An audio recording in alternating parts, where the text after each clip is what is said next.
Mantan terpidana kasus Vina Saka Tatal menjalani sumpah pocong di Padepokan Amparan Jati, Cirebon, Jumat siang. Sumpah ini dilakukan untuk memperkuat pembuktian bahwa dirinya tidak terlibat pembunuhan Vina dan Egi. Saat melakukan sumpah, Saka Tatal mengenakan kain kafan layaknya orang yang sudah meninggal. Ia dengan tegas menyatakan bahwa dirinya serta 7 terpidana lain adalah korban salah tangkap. Saka Tatal juga mengaku pernah disiksa oleh polisi selama proses pemeriksaan. Jika berbohong atas ucapan tersebut, ia berani menerima azab yang pedih baik di dunia maupun di akhirat. Pernyataan sumpah pocong Saka Tatal diakhiri dengan teriakan takbir.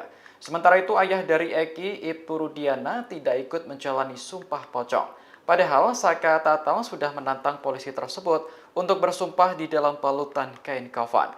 Menurutnya, Ibtu Rudiana telah merekayasa kasus Vina hingga membuat dirinya dan 7 terpidana lain dihukum.